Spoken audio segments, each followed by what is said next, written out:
بیرهێنانەوەیە کەوا باسی فەزڵ و پاداشتی نوێژی جەماعەت ئەکەین.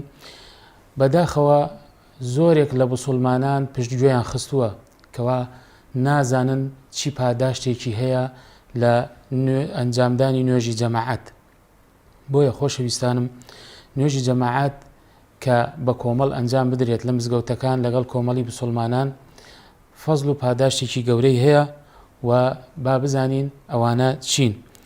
زۆرێک لە خەڵکی مەشغوڵ بوونە بە ماڵی دنیاوە، یاخود بە منداڵەوە، یاخود بە ئیش و کاریانەوە دوور کەوتنەتەوە و مەهانەی ئەوە ئەهێننەوە کەوا ئیش و کاریان هەیە، بۆیە نوێژی بە کۆمەڵ یاخود نوێژی جەماعەت ئەنجام نادەن لەگەڵ موسڵمانان لە مزگەوتەکان.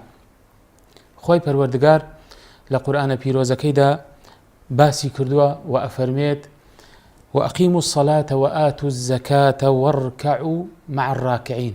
دوای ئەوەی کەوا نوێژتان ئەنجامدا و پارەی زەکاتتاندا، واركعوا مع الراكعين، واتە لەگەڵ کۆمەڵی مسڵمانانە نوێژی بە کۆمەڵ ئەنجام بدەن لە مزگەوتەکان.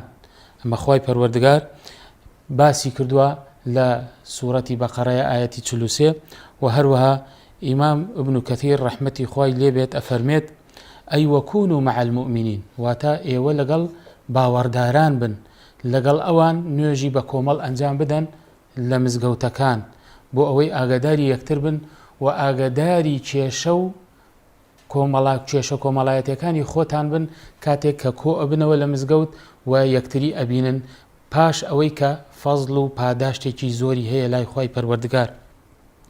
و هەروەها ئیمامی سعدی ڕەحمەتی خوای لێبێت ئەفەرمێت: ئەی صەڵوا مع المصەلین ففیه الأمر بالجماعة للصلاة ووجوبها. واتە شێخ سعدی ئەفەرمێت واتە ئێوە لەگەڵ مسڵمانانە نوێژ بکەن لە مزگەوتەکان. ئەمە بە سیغەی ئەمر هاتووە، واتە فەرمانی پێکراوە کە نوێژی جەماعەت لە مزگەوت ئەنجام بدرێت لەگەڵ باوەڕدارانە. و هەروەها خۆشەویستانم، الأجر مضاعف فيها، پاداشت و ئەجری نوێژی بە کۆمەڵ دووقاتە و دووقات ئەکرێتەوە و فەزڵ و پاداشتێکی زۆری هەیە لای خۆی پەروەردگار.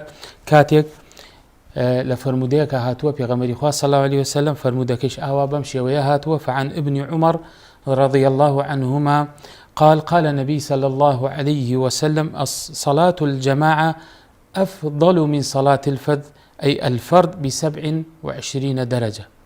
واتا نوێژی بە کۆمەڵ، نوێژی جەماعەت کە ئەنجامتدا لە مزگەوتەکان، ئەوە لەگەڵ نوێژەکەی خۆتاکەوە لە شوێنی ئیشەکەت، لە شوێنی کارەکەت، یاخود لە ماڵەوە ئەنجامی ئەدەی، باسی نوێژی فەرز ئەکەین، ئەوە بە 27 دەرەجە، بە 27 پلە زیاترە لەوەی کە بە تەنها ئەنجامی بدەیت.